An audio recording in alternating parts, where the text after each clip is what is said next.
Good day, folks, and welcome back to the channel.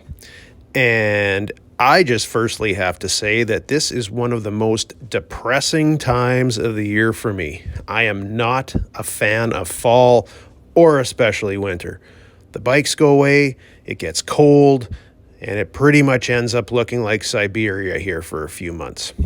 But anyway, before I get going too much here, I just wanted to ask if anyone out there would be interested in taking part in a possible live stream sometime. Maybe on a Friday or something like that, have a chat, have a couple of drinks. I know I do not have many followers, but if there was any interest, I would look into doing it. I've also had some viewers express interest in starting their own channel. If there was any interest in me making a video about my experience or how I got started, I would look into doing that as well to help anyone out who is interested. But again, I am in no way a big time or even successful YouTuber. I have a very tiny channel, but you never know. I may be able to give you an idea of what to expect. So let me know what you think in the comments. But anyway, on to the video and our main topic for the week. And this is going to be a bit of a pour my guts out sort of video. So almost a state of affairs type of thing. So as you know, if you've been watching the channel, this year I traded in my 2021 Fatboy for a 2023 Lowrider S. And I did a video a little while back about why that was not the best idea. To be honest, I let myself get too carried away by the idea of getting a brand new motorcycle, and I went with a different model than I was used to. After all, I had already owned 4 Fatboys over the past years, so I felt it was time for something a little different rather than going with the same model as before. After all, the Fatboy from 2021 had not really changed much compared to the 2023 model. And as I said in that past video about the trade, it was probably not something that I should have done. Now, before I get too far, let me just say that I think the Lowrider S is a great bike. I generally have no issues with it whatsoever.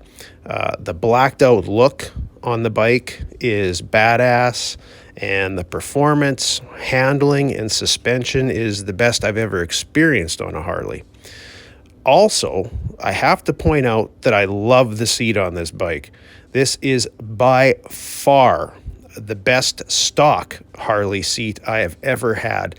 Not once has my ass ever got sore or have I been uncomfortable. Usually on Harley seats, I'm sore after about a half an hour on the road. So kudos to Harley on the design as far as I'm concerned. But the Lowrider for me just lacks it. It just does not have that certain something. And that may sound odd to some folks out there, but true enthusiasts will know what I mean. The personality is just not there for me. I kind of feel like I have more of a personal link to the Fatboy, which I just do not have with this Lowrider bike. Also, I would be remiss if I did not address another issue, and that is cost. The payments for this bike are not cheap, especially when you consider that you're paying for something you can't use 5 to 6 months out of the year. Now, I have a good career, so it's not that I can't afford it, but just because you can doesn't mean you should. And even though I put a good deal of money down on the Lowrider, the interest still adds up. And you compound that with the price of registering a bike in Saskatchewan here, not to mention the cost of gas and inflation driving up the cost of living and groceries. It just doesn't always make sense.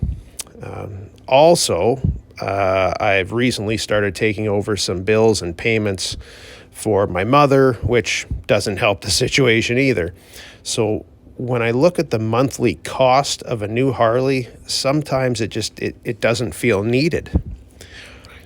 So I guess the question would be, would I trade the lowrider in on another Fatboy? I think the answer is probably yes. And I'm sure there's a lot of you saying, good Lord, man, another bike change? Well, I don't have a good answer for that, other than to say that perhaps I'm a little schizophrenic when it comes to bikes. But yes, another Fatboy would be my preferred choice. But what may be surprising is that I would not be looking at a newer model. I would probably look at an old one. Why, you might ask? It's because over the past couple of years, doing this channel especially, it has given me a chance to look back at the older bikes and engines and really have more of an appreciation for them. It's also allowed me to look back at my own past a little more and think about how much I enjoyed the bikes that I used to have and how much I wished I still have them. Also, I've noticed as I've gotten older, I do not ride the same way that I used to. When I was younger, I used to go on plenty of overnight and weekend rides, along with the odd trip across the provinces. Now, I'm not that old, I'm only 45, but my riding has changed. The amount of miles I ride in a season hasn't changed that much. However, the type of riding has. I tend to do shorter trips now and usually don't stray too far from home. When I look at things now, I also don't need a bike to carry me all the way to the West Coast. I just need a bike to get me kind of from point A to point B. I also don't need breakneck speed, as I'm more of a cruiser at heart. As it sits right now, I wouldn't mind getting like a mid-90s Evolution Fatboy, much like the 1995 model I had in the past. Now, even though I've said all this, it does not mean I'm going to run out and make a trade or a deal on anything, right away or anything like that. This is not an urgent matter, especially at this time of year. So I'm going to keep the lowrider, and for the time being, just keep my eyes open and see if something local comes available. If it were to come available, if something comes up, great. If not, I still have a great bike to ride. In the end, to be honest, I'm almost embarrassed to admit things like this. Most folks, pardon me, on the internet wouldn't go and say they may have made a mistake. Most are apparent experts, no matter what they talk about. But anyway, I'm going to leave you with those thoughts. I think I've spilled enough for today. So you guys get out there before the snow starts flying and keep on riding, and we will see you in the next one.